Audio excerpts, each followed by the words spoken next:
Assalamualaikum warahmatullahi wabarakatuh. Alhamdulillahilladzi yastabi ilaihi may yasha wa yahdi ilaihi may yunib. Alhamdulillahi nahmaduhu wa nasta'inuhu wa nastaghfiruh wa natubu ilaihi wa nastahdi wa na'udzu billahi min shururi anfusina wa min sayyiati a'malina. May yahdihillahu fala mudilla lahu wa may yudlil fala hadiyalah. Asyhadu an la ilaha illallah wahdahu la syarika lah wa asyhadu anna Muhammadan abduhu wa rasuluh. Allahumma shalli ala Muhammadin wa ala ali Muhammad kama shallaita ala Ibrahim innaka Hamidum Majid. Allahumma barik ala Muhammadin wa ala ali Muhammad kama barakta ala ali Ibrahim innaka Hamidum Majid.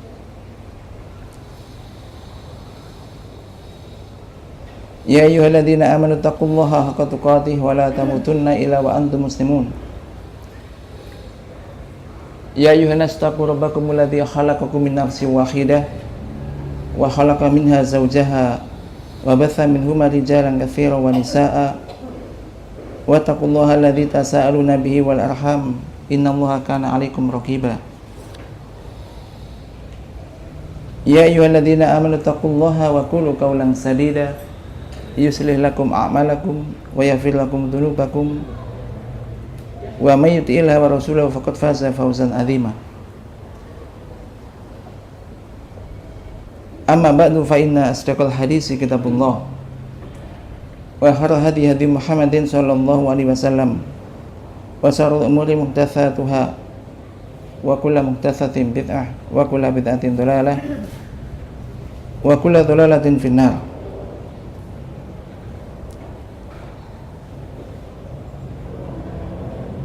Akhwati fiddin, azani Allah wa iyyakunna jami'an. Pertama kalinya marilah kita senantiasa untuk memanjatkan puji syukur kehadirat Allah Subhanahu wa taala atas semua nikmat dan karunia yang telah diberikan oleh Allah kepada kita, dengan berupaya untuk mengisi waktu kita dengan hal-hal yang bisa mendatangkan manfaat bagi kita, dengan hal-hal yang bisa mendekatkan diri kita kepada Allah Subhanahu wa taala. Dan itu adalah hakikat syukur.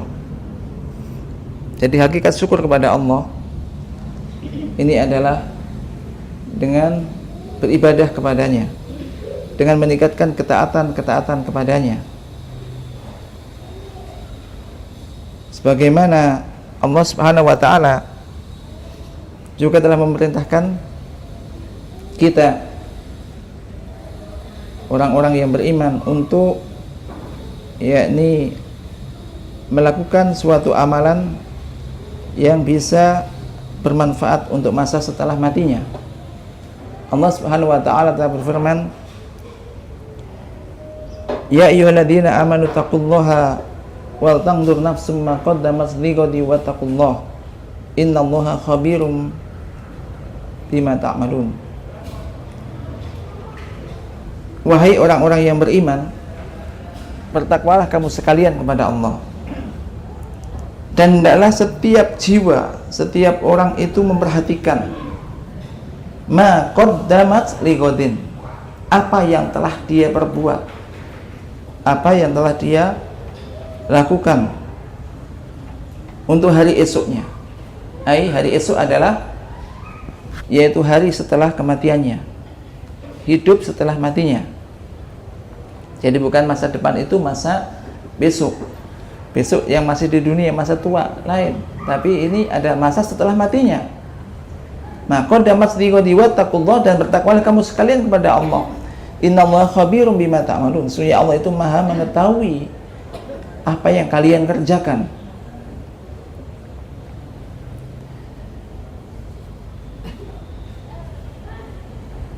Demikian juga Allah Subhanahu wa taala telah berfirman di dalam surat Al-Asr. Allah berfirman, Bismillahirrahmanirrahim, wal as innal insana lafi khus illal ladzina amanu wa amilu salihati wa tawassaw bil haqqi wa tawassaw bis sabr. Ayat ini, surat ini surat yang sangat pendek. Semuanya kita insyaallah hafal. Tapi maknanya sangat dalam. Kata Imam Syafi'i rahimahullah mengatakan, seandainya Allah tidak menurunkan ayat yang lain atau surat yang lain kecuali surat ini, lakafathum, niscaya ini sudah cukup bagi mereka sebagai apa? Hujah, sebagai hujah.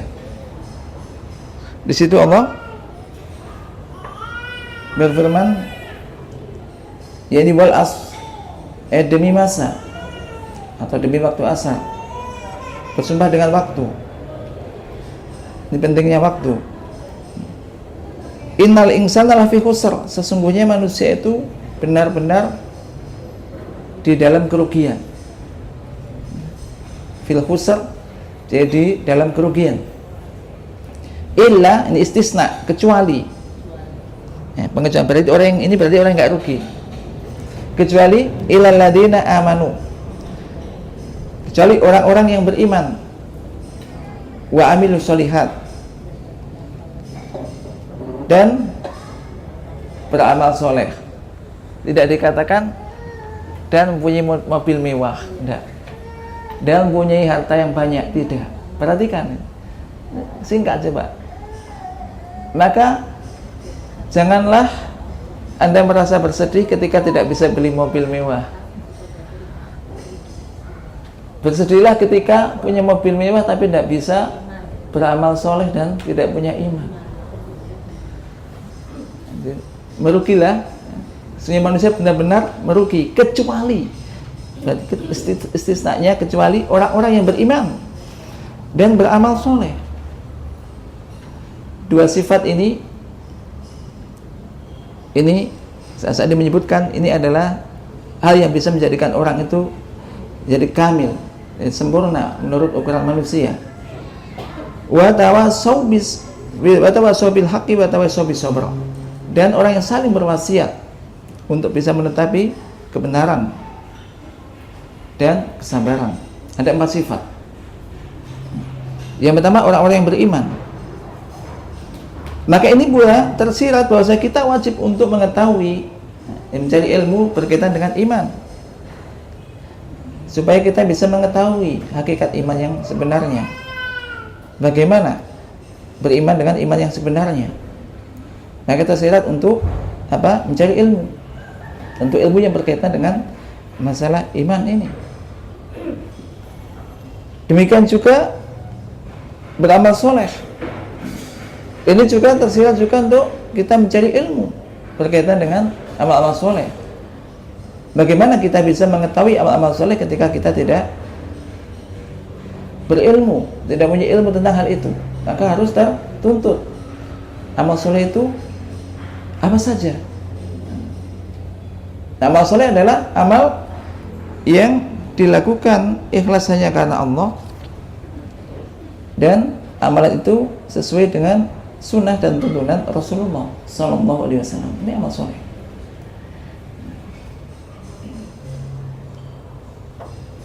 Dan amal soleh ini adalah amalan yang sangat penting dan itulah yang berguna. Dan dalam hal ini antara laki-laki dan perempuan pun sama, mempunyai derajat yang sama, hak yang sama dalam hal beramal soleh. Allah Subhanahu wa taala telah berfirman, "Man amila sholihan min dzakarin aw untha fa huwa mu'minun falanuhyiyannahu hayatan thayyibah wa lanajziyannahum ajrahum bi ahsani ma kanu ya'malun." Barang siapa atau siapa saja yang melakukan amal soleh, baik dari zakar, yaitu dari golongan laki-laki maupun perempuan, sama kan, laki-laki atau perempuan, sedang dia dalam keadaan beriman, maka pasti, maka kami akan memberikan kepadanya kehidupan yang thayyibah, kehidupan yang baik, kehidupan yang bahagia di dunia wal akhirah. dan kami akan memberikan balasan, ganjaran atas apa yang mereka kerjakan dengan ganjaran yang lebih baik daripada apa yang telah mereka kerjakan. Laki-laki dan perempuan sama, punya yang sama. Maka ini juga memberikan pelajaran faedah bagi kita bahwasanya iman dan amal soleh ini merupakan dua hal utama yang menjadi sebab, yakni kebahagiaan. Jadi sebab kebahagiaan yang utama adalah iman dan amal soleh. Iman dan amal soleh. Maka barang siapa yang melakukan amal soleh dalam keadaan beriman, dia beriman dan melakukan amal soleh, maka Allah akan menjanjikan akan memberikan kehidupan yang bahagia. Nah, kebahagiaan hidup. Apa kebahagiaan hidup? As-sa'adah. Apakah orang kadang-kadang berbeda-beda di dalam mendefinisikan tentang hidup bahagia, sehingga orang pun mencari hidup bahagia itu bermacam-macam caranya. Ada yang menggambarkan atau menganggap hidup bahagia ketika sudah punya mobil, berupaya untuk beli mobil. Ketika sudah punya mobil ternyata juga kurang, belum bahagia. Mempunyai rumah yang megah, ternyata sudah punya rumah megah pun belum bahagia. Demikian berbeda-beda. Maka bahagia adalah, saya menyebutkan, yaitu itmi'nanul qalbi. Jadi ketenangan hati ini adalah bahagia. Ketenangan hati dengan bisa beribadah dan melakukan ketakwaan, ketaatan kepada Allah Subhanahu wa taala. Bisa untuk melakukan istiqdad, persiapan-persiapan untuk masa setelah matinya dengan beramal soleh. Roh ketenangan hati, itminanul qalb. Ini kebahagiaan. Dan iman dan amal soleh ini menjadikan manusia bisa tenang hidupnya. Ya, syukur-syukur bisa iman, amal soleh, kemudian punya kemampuan dunia, bisa membelanjakan harta kekayaannya fisabilillah. Wah, ini suatu kenikmatan yang sangat besar. Maka di dalam sebuah hadis pun Rasulullah telah bersabda, ajaban li amril mukmin, sungguh mengagumkan perihal seorang mukmin. Inna amrohu kullahu khairun, sesungguhnya perihalnya semuanya ini menjadi kebaikan baginya. Jadi apapun keadaan yang dihadapinya ini menjadi kebaikan.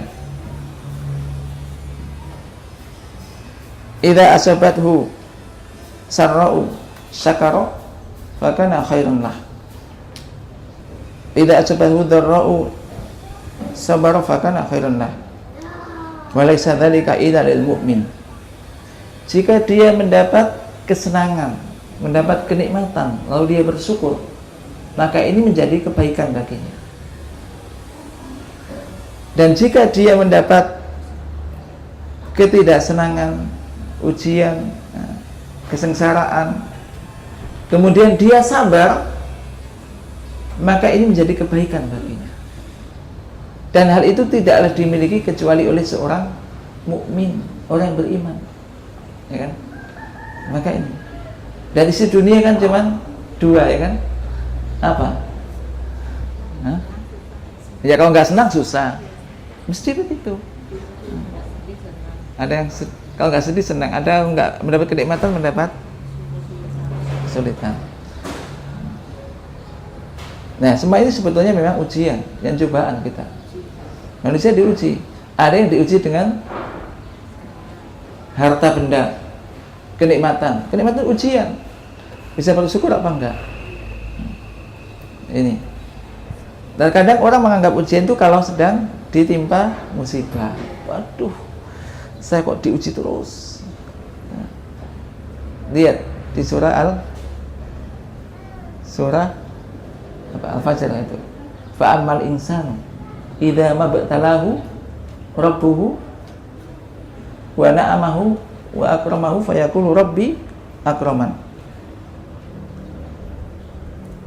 Wa akramahu wa na'amahu wa fayaqulu rabbi akraman. Adapun manusia apabila idza mabtalahu rabbuhu, ketika ia diuji oleh Rabb-nya,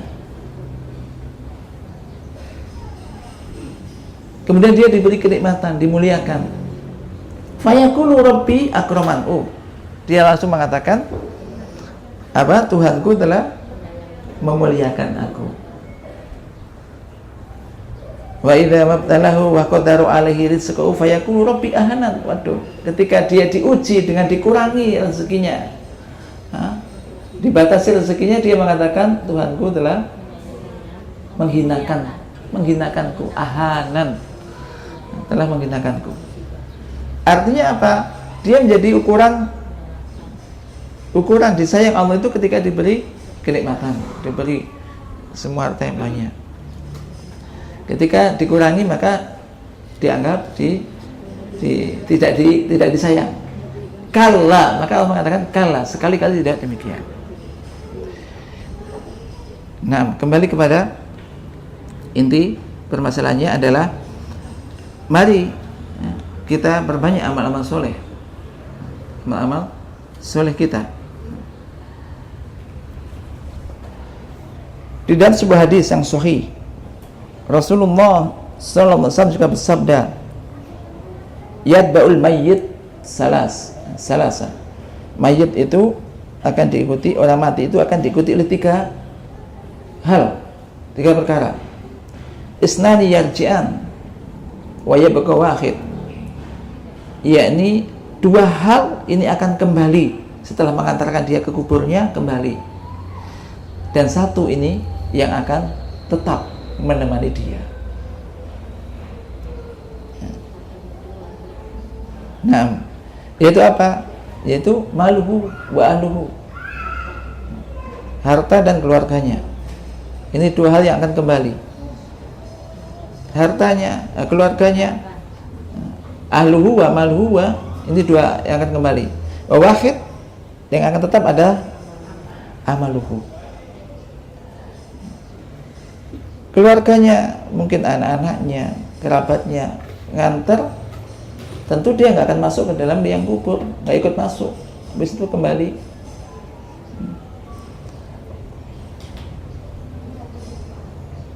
Dan yang berguna dari keluarganya ketika ditinggal adalah, ya, kalau anak-anaknya soleh, maka akan berguna dengan doanya,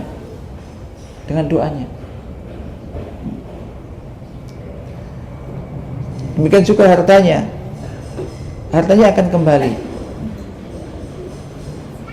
Kecuali kalau hartanya ini ketika hidupnya diubah menjadi amal soleh, yaitu mungkin dengan sedekah jariyah, atau untuk fisabilillah, untuk amal-amal kebaikan. Sebagaimana dalam hadis yang lain, Rasul bersabda, idza mata ibnu Adam in qata amalu ila min salasin, shadaqatin jariyah au ilmin yuntafa'u bihi au waladin sholihin yad'u lahu. Apabila anak Adam, manusia itu meninggal, maka terputus amalnya kecuali tiga hal, yakni sedekah jariyah, sedekah yang terus menerus mengalir. Jariyah maksudnya mengalir, ini isim fa'il, maka terus menerus mengalir pahalanya. Dan bangun masjid, madrasah, itu terus menerus mengalir pahalanya. Atau ilmu yang bermanfaat, atau anak soleh yang senantiasa mendoakannya. Maka ini bisa menjadi sumber ganjaran untuk pahala ketika dia telah meninggal. Jadi tadi ada dua, yakni keluarganya dan hartanya akan kembali. Wa yabqa wahid, dan akan tetap menemani dia itu satu, yaitu amalnya. Maka banyak faedah di hadis ini, bahwasanya amal soleh ini sangat penting bagi manusia. Tentu amalnya memang disebutkan, tidak disebutkan amal soleh di situ. Namun dari yang lain disebutkan ketika amal yang dilakukan ini adalah amal yang soleh, maka di kuburnya nanti akan berubah menjadi seorang yang sangat tampan, senang mendapat teman sangat tampan, harum baunya. Ini adalah amal solehnya. Kemudian ketika amalnya ini amal yang tidak soleh, maka akan berubah menjadi orang yang sangat buruk. Wajahnya menakutkan, aromanya menjijikkan, baunya busuk. Dan ini adalah amal keburukannya. Maka ini ditentukan oleh masing-masing ketika masih hidup ini.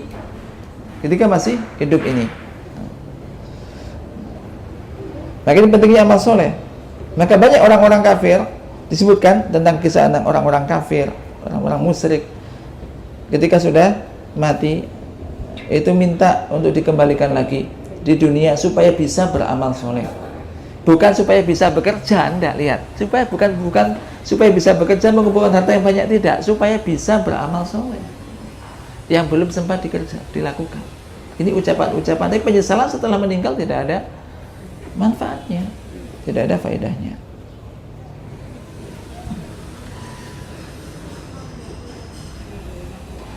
Nah, berkaitan dengan ini, maka insya Allah kita ini akan membahas di sini adalah berkaitan dengan amal-amal soleh, terutama di 10 hari yang pertama dari bulan Dzulhijjah ini. 10 pertama dari bulan Dzulhijjah ini. Ini inti pembicaraan kita. Perhatikan bahwasanya di dalam sebuah hadis, ini saya awali dari salah satu hadis. Nah, sebelumnya kita sampai jam berapa? Oh? 12. Sampai jam 12. Sampai setengah 12 ya. Baik. Nah, di dalam hadis dari Ibnu Abbas radhiyallahu anhuma, Nabi sallallahu alaihi wasallam fima yarwihi an rabbih tabaraka wa ta'ala annahu qala innallaha katabal hasanati was sayyi'at thumma bayyana dhalik faman hamma bi hasanatin falam ya'malha katabahallahu indahu hasanatan kamilah wa in hamma biha fa amilaha katabahallahu indahu asra hasanatin ila sab'i mi'ati di'fin ila at'afin kathirah wa in hamma bi sayyi'atin falam ya'malha katabahallahu indahu hasanatan kamilah wa in hamma biha fa'amilaha katabahallahu sayyi'atan wahidah. Rawal Bukhari wa Muslim fi sahihaihima bihadhil huruf. Dari Ibnu Abbas radhiyallahu anhuma, dari Nabi sallallahu alaihi wasallam, di dalam apa yang beliau riwayatkan dari Rabb-Nya tabaraka wa ta'ala. Ya, ini maksudnya di dalam hadis qudsi. Hadis yang diriwayatkan oleh Rasulullah langsung dari Allah. Ini hadis qudsi. Anhu qala, bahwasanya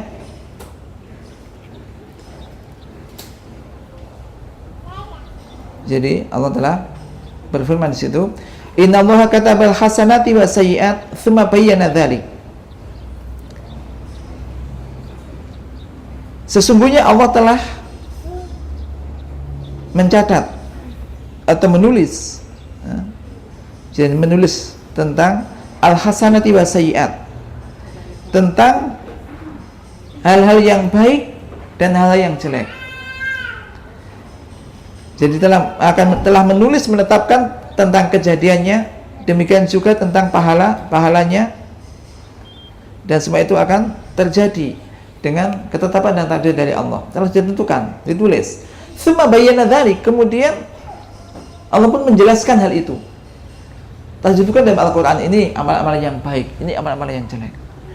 Ini pahalanya demikian, ini siksa hukumannya demikian. Telah tetapkan. Faman hamma bihasanatin falam ya'malha katabahallahu indahu hasanatan kamilah. Maka barang siapa yang mempunyai niat, hamma ini niat di dalam hatinya untuk melakukan amal kebaikan, lalu dia tidak mengerjakannya, tidak bisa mengerjakannya, maka akan ditulis oleh Allah di sisinya sebagai satu amal kebaikan dengan sempurna. Barang siapa yang niat baik, niat beramal baik, lalu dia tidak bisa mengerjakannya, maka dicatat di sisi Allah menjadi apa? Satu amal kebaikan. Taib, niat itu apa? Niat itu bukan hanya sekedar detikan hati, akan tetapi azmul qalbi, yaitu keinginan yang kuat dari dalam hati. Bukan hanya saya kepingin ngikut taklim misalkan, ikut menghadiri taklim, tapi saya nggak niat, maksudnya ngomong tok, nggak niat, sehingga nggak ada upaya untuk itu dengan kuat. Ini nggak masuk ini.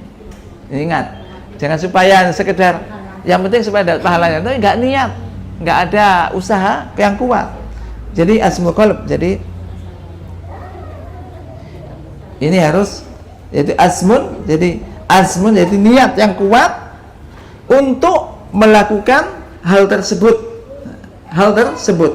mengusahakan untuk melakukan hal tersebut. Akan tetapi kemudian mungkin suatu ketika ini agak malas, agak ada apa atau sebab, kemudian dia tidak bisa mengerjakan, maka dicatat oleh Allah satu amal kebaikan dengan sempurna. Kemudian jika dikatakan bagaimana ia mendapat pahala padahal dia tidak beramal, tidak mengerjakan hal itu,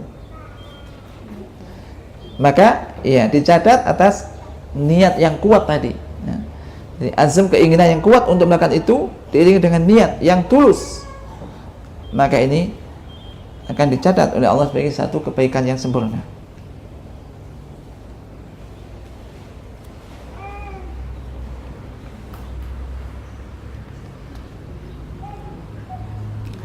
Syekh Utsaimin menyebutkan,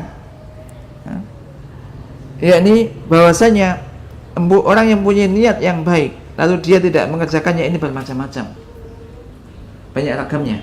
Yang pertama, yakni dia berupaya untuk melakukan sebab-sebab kebaikan tersebut, akan tetapi dia tidak mendapatkannya, maka ini dia dicatat mendapatkan satu pahala yang sempurna. Dalilnya adalah firman Allah Ta'ala, wa may yakhruj min baitihi muhajiran ila Allahi wa rasulihi thumma yudrikhu al-maut faqad waqa'a ajruhu 'ala Allah. Dan barang siapa yang keluar dari rumahnya untuk berhijrah kepada Allah dan Rasulnya, kemudian di tengah jalan dia meninggal, maka pahalanya telah dicatat. Faqad waqa'a ajruhu 'ala Allah, oleh Allah. Ini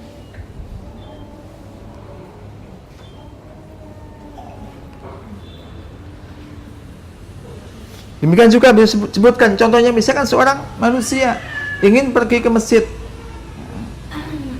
berusaha untuk datang ke masjid, ingin bisa sholat fardu dengan berdiri, berjamaah dengan berdiri, kemudian suatu ketika dia ajiz, lemah dan tidak mampu untuk sholat berdiri, maka telah dicatat baginya pahala sholat dengan berdiri.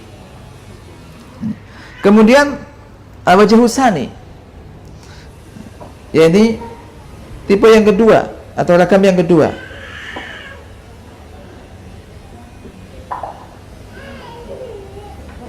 yakni ayahuma bil hasanah wa ya'zimu 'alaiha walakin yatrukuha li hasanatin afdhala minha fahada yusabu thawabal hasanah al-uliyah allati hiya akmal. Yakni orang yang telah niat kuat untuk melakukan amal kebaikan, berusaha untuk itu, akan tetapi dia kemudian meninggalkan amal kebaikan tersebut karena ada sesuatu yang lebih baik, lebih afdol dari amalan tersebut, maka ia telah dicatat mendapatkan amalan kebaikan yang tinggi, yang itu lebih sempurna. Demikian juga dicatat atas niat pertama untuk melakukan amalan kebaikan tersebut.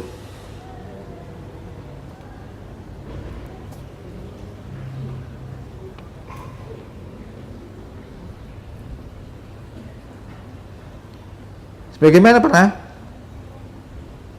ada seorang datang kepada Rasulullah SAW ketika Fathu Mekah, lalu mengatakan, ya Rasulullah, sungguhnya aku telah bernadar, ini nadartu, ya Rasulullah, ini nadartu in fatakallahu alaika Makkah an usolliya fi baitil maqdis. Ya Rasulullah, aku telah bernadar, jika Allah membuka kota Mekah melalui engkau, jadi memenangkan, bisa menaklukkan kota Mekah, aku akan sholat di Baitul Maqdis, di Baitul Maqdis. Faqala sallallahu alaihi wasallam, sholli hahuna. Lalu Rasul mengatakan, sholatlah kamu di sini. Di mana?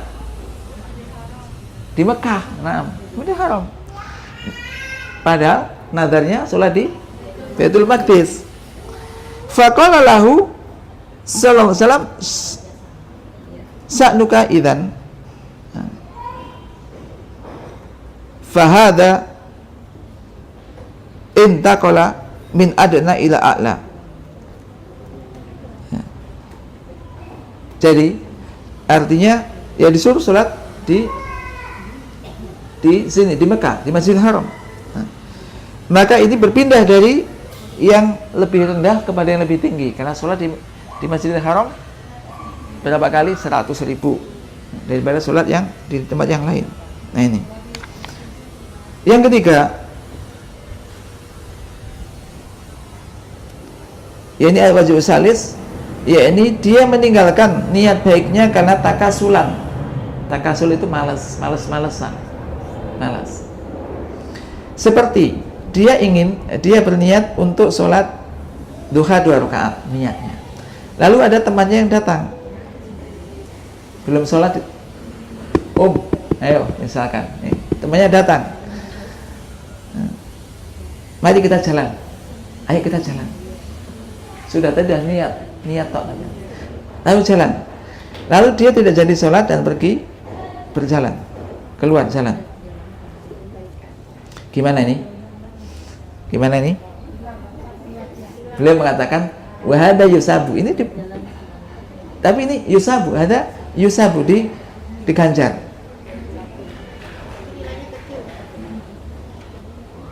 Nah, al-hami awal diganjar dengan niat yang pertama, wal asmil awal. Pertamanya sudah niat dan ada usaha untuk itu. Akan tetapi la yusabu alal fi'li li anahu lam yaf'alhu biduni udrin. Akan tetapi tidak diganjar atas perbuatannya, maksudnya dengan perbuatan itu karena dia tidak mengerjakan niat tersebut tanpa udzur dan tanpa berpindah kepada amalan yang lebih afdal. Kemudian wa in hamma biha fa'amilaha. Ini pindah kepada hadis, jika dia niat kebaikan dan dia mengerjakan kebaikan tersebut, maka ditulis 10 kali lipat. Alhamdulillah. Allah berfirman, man jaa bil hasanati falahu asru amsalha wa man jaa bis sayyiati fala yujza illa mithlaha wa hum la yutlamun. Barang siapa yang melakukan amal kebaikan, satu amal kebaikan, maka baginya 10 kali lipat. Dan barang siapa yang mengerjakan amal kejelekan, maka tidak dibalas kecuali sepertinya, seperti amal kejelekan itu. Dan mereka tidak dizalimi. Jadi barang siapa yang punya niat amal kebaikan lalu dia mengerjakan amal kebaikan tersebut yang telah dia niatkan, Allah akan katabahallahu indahu asra hasanat. Allah mencatatnya jadi 10 kali lipat. Dan Allah tidak menyelisih janjinya. Tidak hanya itu, ila sab'i mi'ati di'fin. Jadi sampai 700 kali lipat. 10 kali lipat sampai ila sab'i mi'ati di'fin, sampai 700 kali lipat. Dan ini adalah di bawah kehendak Allah Subhanahu wa taala. Jika Allah berkehendak untuk melipat gandakan dengan kelipatan semacam ini, maka Allah akan melipat gandakan. Bahkan di hadis itu dilanjutkan ila at'afin katsiroh, hingga berlipat-lipat ganda. Berlipat-lipat ganda. Ini lebih dari 700 kali. Kemudian qala wa in hamma bisayyi'ah, jika dia ini niat jelek, falam ya'malha, lalu dia tidak mengerjakannya, maka katabahallahu indahu hasanatan kamilah. Niat jelek tidak dikerjakan, maka tidak jadi dikerjakan, maka dia dicatat menjadi apa? Satu amal kebaikan dengan sempurna.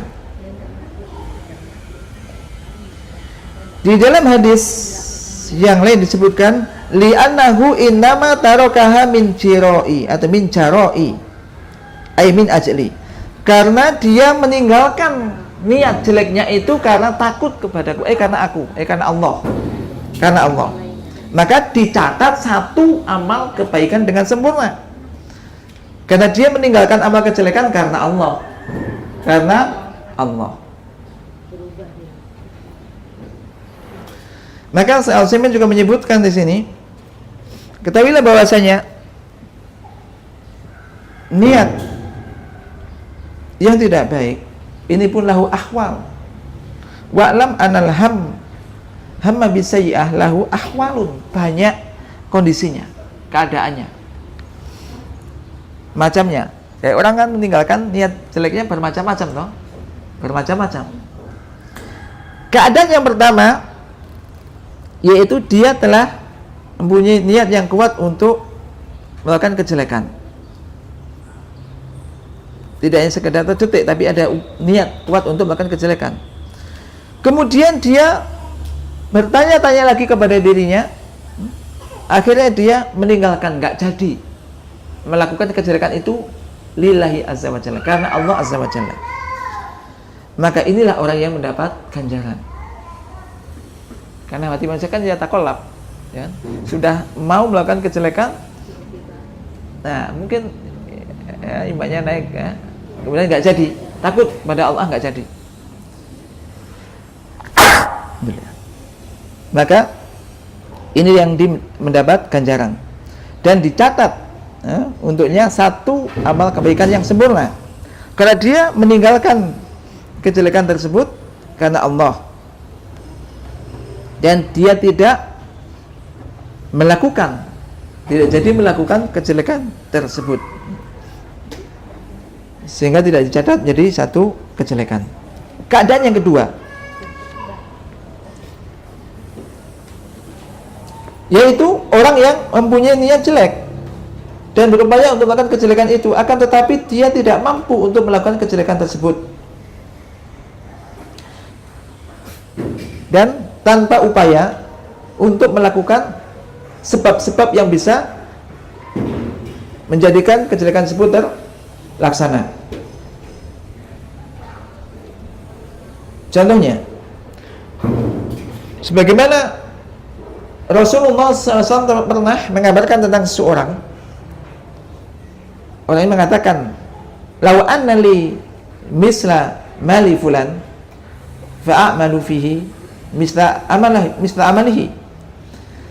Seandainya aku memiliki harta seperti hartanya si fulan, niscaya aku akan melakukan seperti apa yang dia lakukan.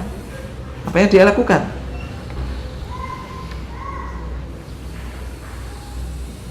Tapi si fulan tersebut yang diomongkan adalah dia itu yang melakukan tindakan yang melampaui batas atas dirinya di dalam membelanjakan hartanya. Fahadha yuktabu alaihi sayyi'ah. Maka orang semacam ini yuktabu alaihi sayyi'ah, dicatat baginya satu kejelekan. Akan tetapi kejelekannya tidak seperti pelaku kejelekan tersebut. Dia dicatat ya sebesar niatnya. Sebesar niatnya. Sebagaimana disebutkan dalam hadis dengan lafaz fahuwa biniyatihi fahuma fil wizri sawaun. Maka dia dengan niatnya itu dosanya sama. Dosanya sama. Karena orang yang diinginkan ini orang yang melakukan kejelekan gitu loh. Aku seandainya punya uang kayak dia, saya pun akan kayak dia. Kayak dia itu orang yang tidak bisa membelanjakan hartanya dengan baik. Nah, ini maksudnya. Nah, niat semacam itu. Kemudian yang ketiga, khalatus salisah, yakni dia niat jelek dan dia berupaya melakukan usaha untuk bisa mewujudkan niat jeleknya itu, akan tetapi dia tidak mampu. Dia punya niat jelek dan berupaya semaksimal mungkin untuk bisa menjadikan niat jeleknya itu terlaksana. Akan tetapi akhirnya pun dia tidak mampu untuk melakukan itu. Beliau mengatakan fahada yuktabu alaihi wizru sayyi'ah kamilan. Orang semacam ini dicatat satu kejelekan dengan sempurna. Dosa satu kejelekan dengan sempurna. Dalilnya sabda Rasulullah SAW, idza taqal muslimani bi sayfayhima fal qatilu wal maqtulu finnar.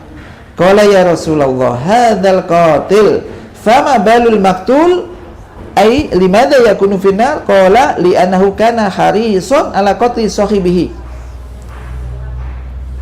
Dalilnya adalah Rasul bersabda, jika ada dua orang muslim yang bertemu dengan membawa dua pedang, masing-masing mempunyai senjata, maka orang yang membunuh dan orang yang dibunuh masuk neraka.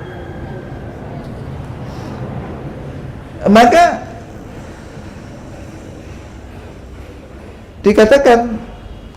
ditanyakan kepada Rasulullah, ya Rasulullah, orang yang membunuh masuk neraka lumrah, tapi ini orang yang dibunuh kok masuk neraka juga? Kenapa kan? Maka kata Rasulullah, karena dia pun berambisi untuk membunuh, tapi kedahuluan. Nah, ambisinya ini, dia berupaya untuk membunuh, tapi kalah, akhirnya terbunuh.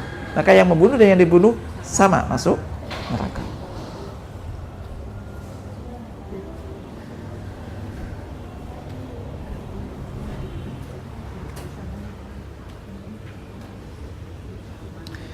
Demikian juga dicontohkan, seandainya ada manusia sudah siap-siap untuk mencuri, membawa tangga untuk mencuri, bisa naik ke rumah, akan tapi dia tidak mampu, bisa berupaya tapi tidak mampu, maka semacam ini yuktabu alaihi wizru sarik, ditulis baginya dosa pencuri. Kira-kira nggak mampu dia berupaya tapi nggak berhasil. Nah, kenapa? Karena dia sudah berniat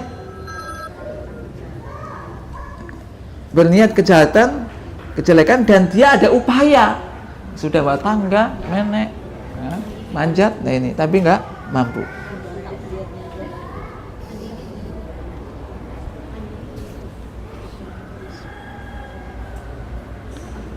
Kemudian yang keempat, manusia berniat jelek, kemudian dia tidak jadi melakukan kejelekan itu bukan karena Allah dan juga bukan karena tidak mampu.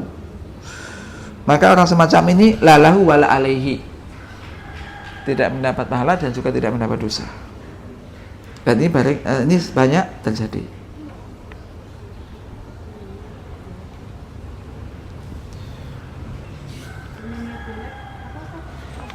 Nggak jadi dilakukan, ya pokoknya hilang begitu aja akhirnya niatnya, keinginannya. Bukan karena Allah dia meninggalkan itu, dan juga bukan karena tidak mampu. Bukan karena tidak mampu. Kalau tadi kan sudah berupaya nggak mampu, dosa. Jadi niat jelek nggak jadi dilakukan hanya karena takut karena Allah, maka ini yang dicatat amal soleh, amal kebaikan. Nah, kepergok lain lagi. Kalau kepergok berarti kan gaya ketahuan. Saat nggak ketahuan dia jadi. Nah, mendapat balasan yang buruk juga. Iya, karena niatnya sudah. Iya, sudah. Hanya kepergok. Iya. Nah. Wah.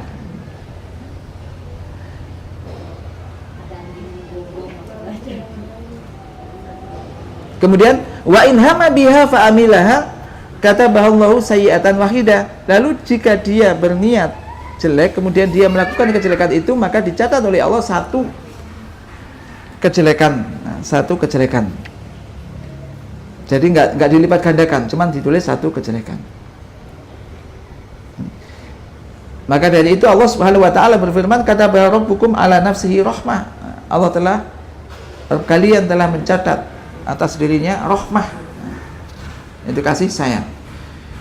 Demikian juga di dalam hadis qudsi Allah mengatakan inna rahmati sabaqat ghadabi, sungguh rahmatku mendahului kemurkaanku.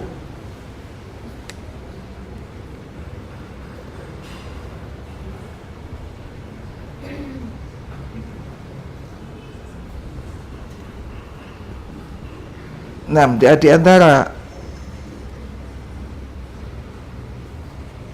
di antara faidah dari hadis ini, yang pertama adalah ini ada hadis qudsi. Hadis qudsi adalah yaitu jalan tengahnya adalah hadis yang diriwayatkan oleh Nabi dari Allah Subhanahu wa taala. Kemudian yang kedua, faedah dari hadis ini adalah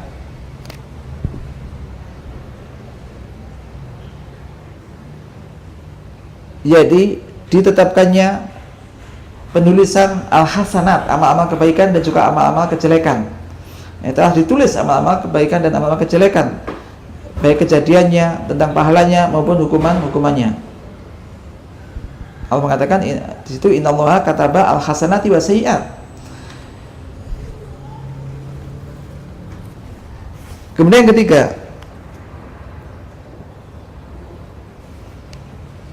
bahwasanya kebaikan-kebaikan yang telah terjadi dan juga kejelekan yang telah terjadi ini telah selesai dicatat. Akan tetapi ini bukan hujah bagi orang pelaku maksiat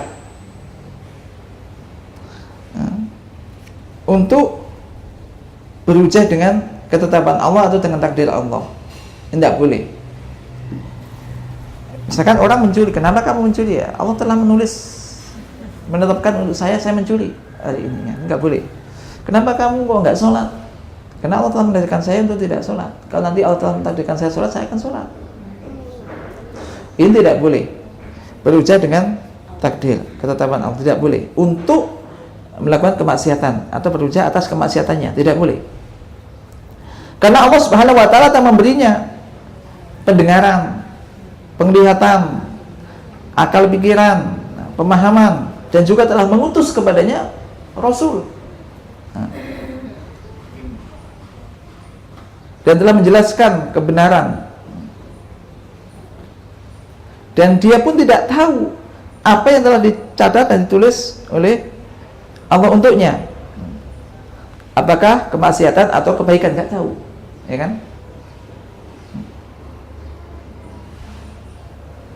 Maka tidak boleh seorang melakukan kemaksiatan berhujah dengan takdir, dengan apa yang telah ditetapkan oleh Allah Subhanahu wa taala. Di sini ada dua dalil yang melarang hal itu. Yang pertama adalah dalil secara asar, dalil secara nas, dan juga dalil secara akal, atau dalil akal dan dalil asar. Dalil asar, dalil dari nas, yaitu bahwasanya Ketika Nabi sallallahu alaihi wasallam mengatakan kepada para sahabat, "Ma minkum min ahadin illa kutiba maq'aduhu minal jannati wan nar." Qalu ya Rasulullah, afala nada'a al-amala wa natakila alal kitab al-awwal? Qala la, i'malu fakullun muyassarun lima khuliqa lahu. Di sini riwayat Imam Bukhari. Rasul mengatakan, tidak ada seorang pun di antara kalian kecuali telah ditulis tempatnya di surga dan di neraka. Ditulis di surga dan di neraka. Nah, lalu para sahabat mengatakan, ya Rasulullah, kalau begitu tidakkah sebaiknya kita nggak meninggalkan amal saja, nggak usah beramal, nggak usah berbuat, dan kita bersandar kepada tulisan yang telah ditetapkan oleh Allah saja.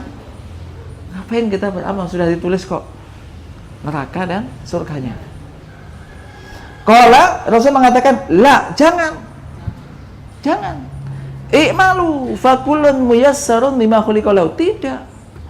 Berbuatlah kalian, tetap harus beramal kalian, karena masing-masing akan dimudahkan untuk melakukan apa yang telah ditakdirkan, telah diciptakan untuknya, telah dituliskan untuknya. Nah, kita nggak tahu, termasuk yang ini atau yang ini, maka harus beramal dan berbuat. Maka ini dalil, yakni janganlah bersandar kepada sesuatu yang telah ditulis oleh Allah, sedangkan Anda tidak tahu apa yang telah ditulis oleh Allah itu.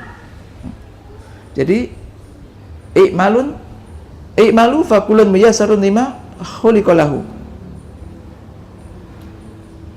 Amma ahlus sa'adah fayuyassaruna li amali ahli sa'adah wa amma ahlus saqawah fayuyassaruna li amali ahli saqawah. Sematala qaulahu ta'ala fa amma man a'ta wa taqa wa saddaqa bil husna fasanuyassiruhu lil yusra wa amma man bakhila wastaghna wa kadzdzaba bil husna fasanuyassiruhu lil usra. Ini Al-Lail ayat 5 sampai 10. Maka lakukanlah oleh kamu sekalian, karena masing-masing orang akan dimudahkan untuk melakukan apa yang telah dituliskan untuknya. Adapun ahlus sa'adah, orang yang ditulis sebagai orang yang bahagia, dia akan dimudahkan, mereka akan dimudahkan untuk melakukan amal-amal ahli sa'adah, ahli surga. Adapun orang yang ahlus saqawah, ahli sengsara, ditakdirkan sengsara, maka dimudahkan untuk melakukan amalan-amalan ahli neraka. Kemudian Rasulullah membaca fa amma man a'ta wa taqa wa saddaqa bil husna fasanuyassiruhu lil yusra. Adapun orang yang memberi dan bertakwa, bersedekah dan bertakwa, dan dia membenarkan al-husna, memberikan ganjaran di akhirat, orang yang memberi akan mendapat pahala demikian, dia percaya itu, maka akan dimudahkan, maka kami akan memudahkan dia untuk lil yusra, dia melakukan amal yang baik. Maka ini jadikan motivasi kita untuk senantiasa beramal dan berbanyak amal. Jadi kita tidak boleh untuk bersandar kepada apa yang telah ditetapkan, ditulis oleh Allah bagi kita. Kemudian dari secara akal pun kita tidak boleh melakukan atau bersandar kepada hal tersebut. Ya, dikatakan kepada orang yang bersandar kepada dalil dengan bersandar kepada takdir atas kemaksiatannya, dikatakan kepadanya, siapa yang menjadikan kamu tahu, atau apa yang menjadikan kamu tahu bahwasanya Allah telah menulis kamu, menetapkan kamu melakukan amal kejelekan, padahal kamu, dan apakah kamu mengetahui sebelum kamu melakukan kejelekan tersebut? Jawabnya tidak. Kita tidak akan mengetahui takdir yang telah ditetapkan oleh Allah bagi kita kecuali setelah terjadi. Nah, ini.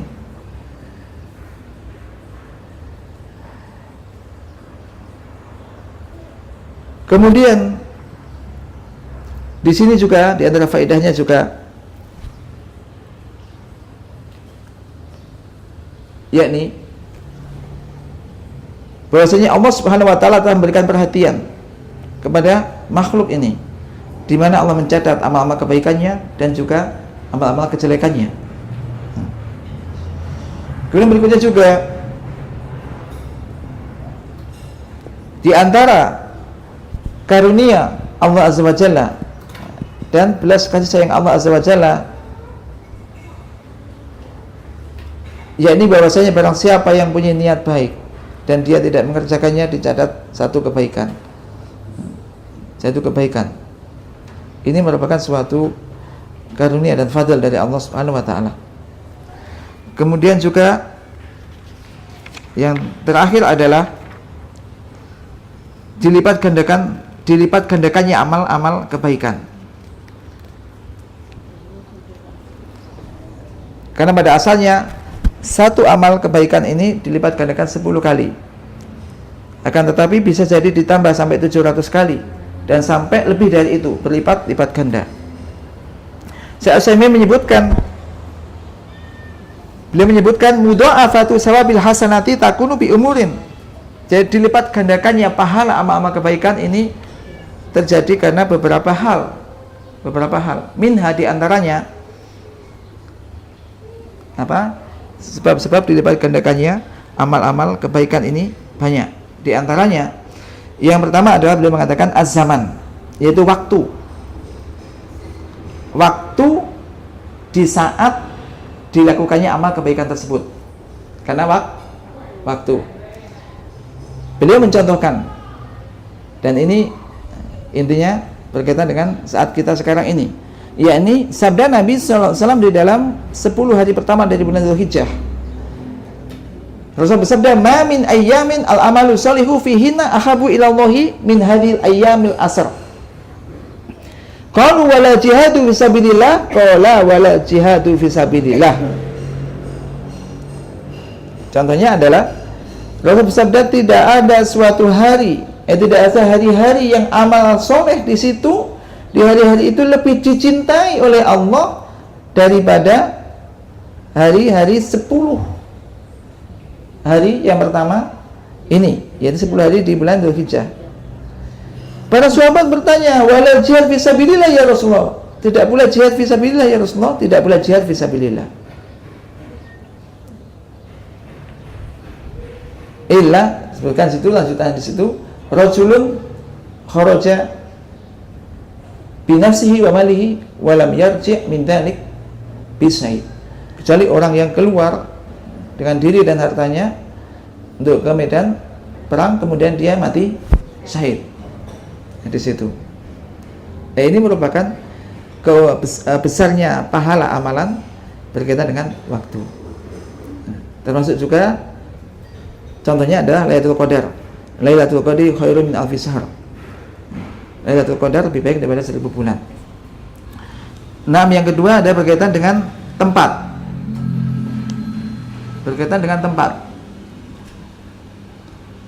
yakni Rasulullah sallallahu alaihi wasallam bersabda, "Salatun fi masjidi hadza afdalu min alfi salatin fi ma siwahu ila al-masjidil haram." Al-Masjidil Haram. Salat di masjidku ini lebih utama 1000 kali daripada di tempat lainnya kecuali Masjidil Haram. Berarti ini berkaitan dengan tempat. Berkaitan dengan tempat. Yang ketiga, berkaitan dengan amal.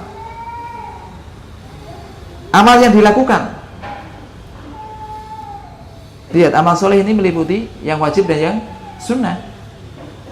Maka di hadis qudsi Allah Subhanahu wa taala telah berfirman, "Ma taqarraba ilayya 'abdi bi syai'in ahabbu ilayya mimma aftaradtu alaihi." Tidaklah hambaku mendekatkan diri kepadaku dengan suatu amalan yang lebih aku cintai daripada dengan amalan yang aku wajibkan atasnya. Artinya apa? Amalan yang wajib lebih afdal daripada amalan yang sunnah. Maka jangan mengejar yang sunnah, yang wajib ketinggalan. Salah. Ini kan sunnah, yang wajibnya teledor. Nggak boleh. Ingat, amal wajib ini lebih afdal daripada amal yang sunnah. Pernah Umar bin Khattab, ada suatu ketika habis sholat subuh melihat ada seorang yang tidak hadir, kemudian tanya kepada ibunya, "Mana putramu tadi kok nggak ada sholat subuh berjamaah?" Laki-laki tapi ini. "Waduh, tadi ya Amirul Mukminin, ini semalam sholat tahajud, sholat sampai menjelang subuh ketiduran." nggak bisa sholat subuh.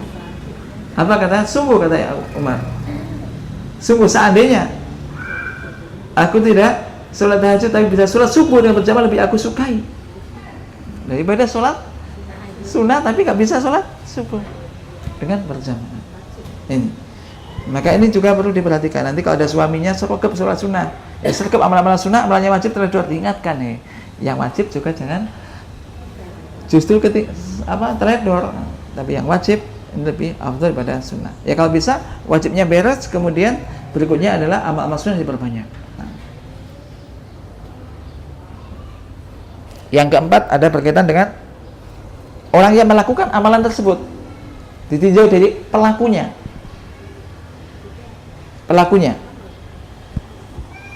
Kalau tadi kan amalnya, amal yang wajib dan sunnah, wajib lebih utama. Yang ini pelakunya. Maka pernah Nabi SAW berkata kepada Khalid bin Walid ketika terjadi masalah antara dia dan Abdurrahman bin Auf radhiyallahu anhuma.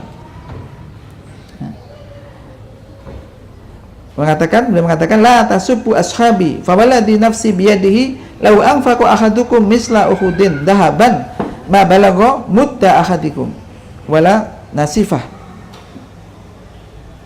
Janganlah kamu celah sahabatku, demi zat yang jiwaku berada di tangannya, sungguh seandainya salah satu di antara kalian menginfakkan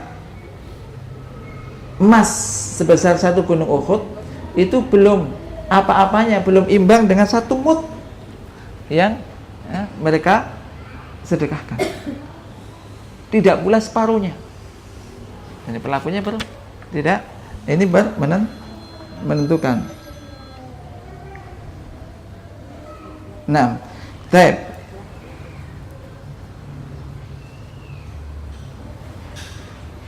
Dan yang berikutnya, nah intinya terakhir ini berkaitan dengan tadi 10 hari di bulan Dzulhijjah. 10 awal, bukan terakhir.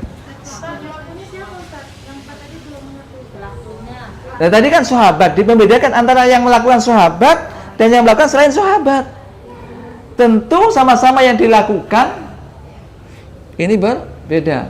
Termasuk juga masuk di situ yang membedakan adalah tingkat keikhlasan yang ada di hati masing-masing. Tingkat keikhlasan yang ada di hati masing-masing ini juga menentukan nilainya berbeda. Keikhlasan yang ada di hati.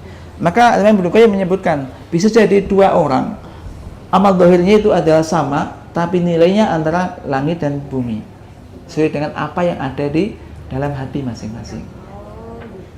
Ini. Kalau tadi pelakunya berarti para sahabat, tidak ada yang menyamai para sahabat, maka kita tidak boleh mencela para sahabat. Ini maksudnya. Nah, sekarang tugas kita, setelah kita mengetahui bahwasanya ini adalah waktu yang utama untuk melakukan amal soleh, maka lakukan amal soleh. Amal soleh diantaranya adalah apa? Contohnya puasa. Kapan? Ya, 1-9. Ini kalau mampu. 1-9. Kalau enggak, puasa Arafah. Nah, dari Abu Qatadah Al-Ansari radhiyallahu anhu bahwasanya Rasulullah SAW telah ditanya tentang puasa hari Arafah, maka beliau mengatakan yukafiru as-sana al-madiyah wal baqiyah. Puasa Arafah bisa menghapuskan dosa setahun yang lalu dan yang akan datang. Ya, ini dosa-dosa kecil. Dosa-dosa kecil. Arafah, ya. Ini puasa Arafah.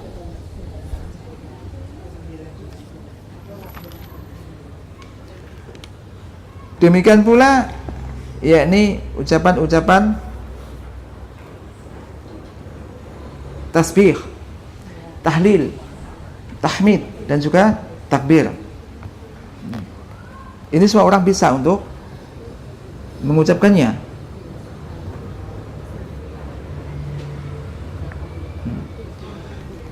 Banyak hadis-hadis yang menyebutkan tentang keutamaan. Jadi orang-orang yang mengucapkan kalimat-kalimat thayyibah Di antaranya adalah mengucapkan kalimat tauhid. Pahala mengucapkan kalimat tauhid, la ilaha illallah. Allah Subhanahu wa taala berfirman, alam taro kaifa daraballahu mathalan kalimatan thayyibah kasajaratin thayyibah asluha sabitun wa faru'uha fis sama. Tidakkah kamu perhatikan bagaimana Allah telah membuat perumpamaan kalimat yang baik seperti pohon yang baik, akarnya teguh dan cabangnya menjulang ke langit. Demikian juga dari Abu Hurairah radhiyallahu anhu telah berkata, qultu ya Rasulullah, man as'adu nasi bi syafa'atika yaumil qiyamah. Aku pernah bertanya kepada Rasulullah, ya Rasulullah, siapakah orang yang paling berbahagia dengan mendapatkan syafaat Anda pada hari kiamat? Qala laqad dhanantu ya Abu Hurairah alla yas'alani anda an hadzal hadis ahadun awalu minka lima ra'aitu min khirsika alal hadis. Sungguh aku mengira, wahai Abu Hurairah, bahwa tidak ada seorang pun yang akan bertanya kepadaku tentang hadis ini, tentang hal ini yang lebih dulu daripada kamu, karena aku lihat begitu besar semangatmu dalam belajar hadis. Maka beliau mengatakan, as'adun nasi bi syafaati yaumil qiyamah man qala la ilaha illallah khalisan min qalbihi aw nafsihi. Yaitu orang yang paling berbahagia mendapat syafaatku pada hari kiamat adalah orang yang mengucapkan la ilaha illallah karena tulus ikhlas dari dalam hatinya atau jiwanya. Demikian juga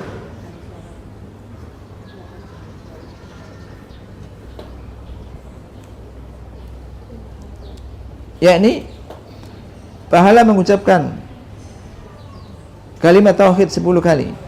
Dari Abu Ayyub radhiyallahu anhu bahwasanya Nabi sallallahu alaihi wasallam bersabda, "Man qala la ilaha illallah wahdahu la syarikalah, lahul mulku wa lahul hamdu wa huwa ala kulli syai'in qadir asra marratin kana kaman a'taqa arba'ata anfusin min waladi Ismail."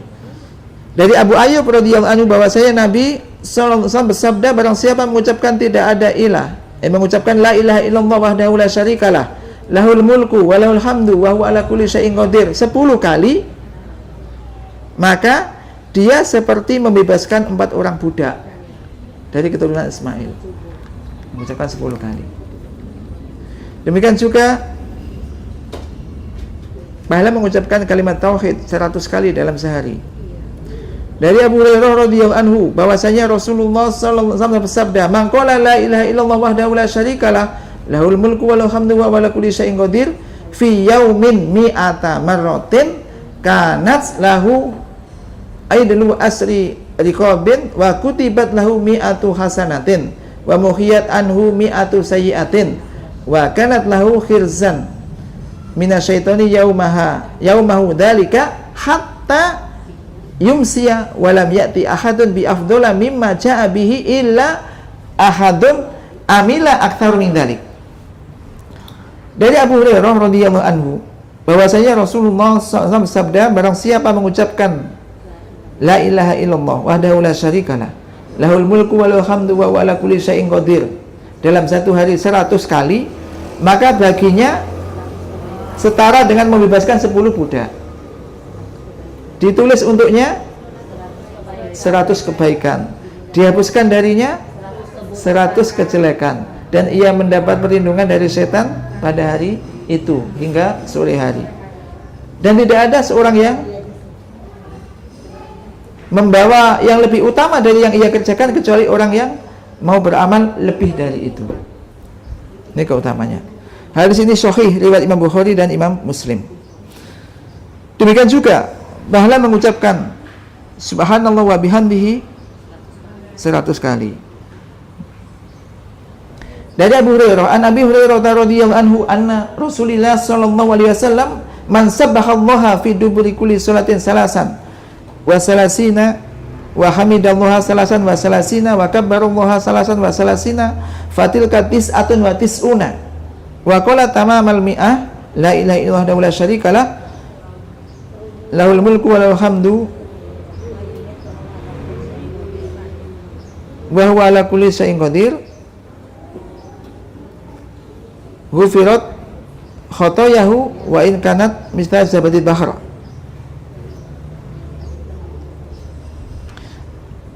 Nah, kalau yang ini adalah hadis ini artinya adalah barang siapa yang mengucapkan subhanallah di akhir setiap sholat 33 kali, alhamdulillah 33 kali, Allahu akbar 33 kali. Kemudian itu 99 ditambah dengan la ilaha illallah la syarikalah lahul mulku wa huwa ala kulli syai'in qadir, pas 100 kali maka akan diampuni dosa-dosanya walaupun sebanyak buih di lautan. Demikian juga dari Abu Hurairah, an Abi Hurairah radhiyallahu anhu qala Rasulullah sallallahu alaihi wasallam kalimatani khafifatani ala lisan sakilatani fil mizan habibatani ila rahman subhanallah wa bihamdihi subhanallahil azim. Dua kalimat yang ringan di lisan, berat di timbangan dan dicintai oleh Ar-Rahman, yakni subhanallah wa bihamdihi subhanallahil azim, yang artinya maha suci Allah dan segala puji baginya, maha suci Allah yang maha agung. Subhanallah wa bihamdihi subhanallahil azim. Maka ketika kita duduk kan gampang itu, daripada ngerasani orang. Maka jangan 10 hari pertama digunakan untuk ngomongin orang aja kan. Nah, kalau ngomongin orang itu sering keplesetnya daripada tidak. Sering keplesetnya maksudnya. Jadi awalnya biasa-biasa tapi nyaut-nyaut sedikit. Nah. Demikian juga An Abi Malik Al-Asy'ari radhiyallahu anhu qala Rasulullah sallallahu alaihi wasallam at-tuhuru satrul iman walhamdulillah tamla'ul mizan wa subhanallah walhamdulillah tamla'ani au tamla'a ma baina samawati wal ard was salatu nurun was sadaqatu burhanun was sabru diya'un wal qur'anu hujjatun laka au alaika kullu nasi yagdu fabayi'un nafsahu famu'tikuha au mubikuha. Dari Abu Malik Al-Asy'ari radhiyallahu anhu berkata Rasulullah sallallahu alaihi wasallam bersabda, bersuci itu adalah separuh daripada iman. Bersuci separuh daripada iman. Alhamdulillah, ucapan alhamdulillah ini tamla'ul mizan, memenuhi timbangan amal. Ucapan subhanallah walhamdulillah ini akan memenuhi ruang antara langit dan bumi. Berapa luasnya langit dan bumi? Tidak ada yang tahu. Sangat besarnya. Ucapan subhanallah walhamdulillah. Kemudian wassalatu nurun, dan salat itu merupakan cahaya. Cahaya di dunia, di akhiratnya, di kuburnya. Cahaya. Wasadaqatu burhan, dan sedekah itu merupakan burhan. Jadi sedekah merupakan bukti kebenaran iman dia, burhan. Wasabru dia, dan kesabaran ini merupakan sinar. Wal Qur'anu hujjah, dan Quran merupakan hujjah. Hujjah yang bisa membela dirimu atau hujjah yang bisa mencelakakan dirimu. Apa maksudnya? Iya, maksudnya apa? Ya kalau Quran, kita baca Quran, paham isinya, diamalkan, maka sesuai dengan isi Al-Quran, maka ini hujjah laka, hujjah yang menjadi bisa membela kita. Tapi kalau baca Quran, tapi amalannya bertentangan dengan isi Quran, melanggar, maka ini adalah Quran yang menjadi menuntut kamu, alaika, hujjah yang mencelakakan ini. Contohnya misalkan, fawailul lil musallin alladzina hum an salatihim sahun. Celakalah orang yang salat, yaitu orang-orang yang lali dari salatnya. Hafal salat itu sedang dibaca, tapi setiap salat lali terus dari salatnya. Salatnya terus di akhir waktu. Maka walaupun wanita, walaupun ibu-ibu, maka usahakan ketika salat pun di awal waktu. Nanti aja, saya nggak ke masjid aja nanti. Suaminya udah pulang ke masjid, udah salat bu? Belum. Anaknya nangis. anaknya nangis, masih masak ini sebelum selesai, masih goreng ini, tiba-tiba loh kok sudah mau asar misalkan. Jadi ayo amalin afdalu ya Rasulullah, amalan apa yang paling utama ya Rasulullah? As-sholatu ala waktiha, sholat pada waktunya, atau as-sholatu fi awali waktiha, sholat di awal waktunya. Ini contohnya. Kemudian dia melanjutkan, setiap manusia pergi berbagi-bagi menjual dirinya, maka ia membebaskannya dan membinasakannya. Ini sesuai dengan amalnya. Demikian juga dari Abu Hurairah radhiyallahu anhu telah berkata, qala Rasulullah sallallahu alaihi wasallam, la an aqula subhanallah walhamdulillah wa la ilaha illallah wallahu akbar ahabu ilayya mimma tala'at alaihi syams. Sungguh kiranya aku membaca subhanallah walhamdulillah wa la ilaha illallah wallahu akbar, itu lebih aku sukai dari segala yang matahari terbit di atasnya, daripada dunia seisinya. Demikian juga dari Samurah.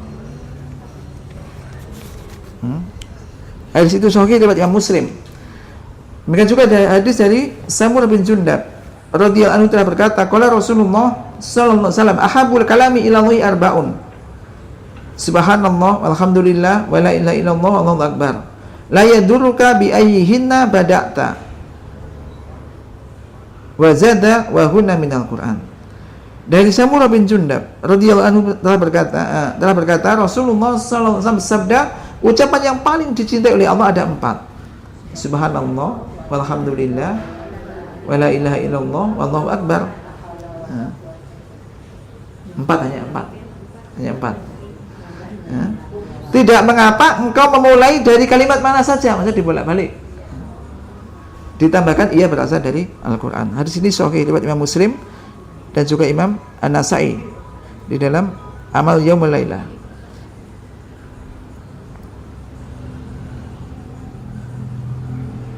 Maka dari sini ini kita diperbanyak untuk kita perbanyak amal-amal soleh, termasuk tadi berupa ucapan. Dan tadi berkaitan dengan la haula wala quwata illa billah, disebutkan di dalam hadis Abu Musa radhiyallahu anhu bahwasanya Rasulullah sallallahu alaihi wasallam berkata kepadanya, qul la haula wala quwata illa billah fa innaha kanzun min kunuzil jannah. Ucapkanlah la haula wala quwata illa billah,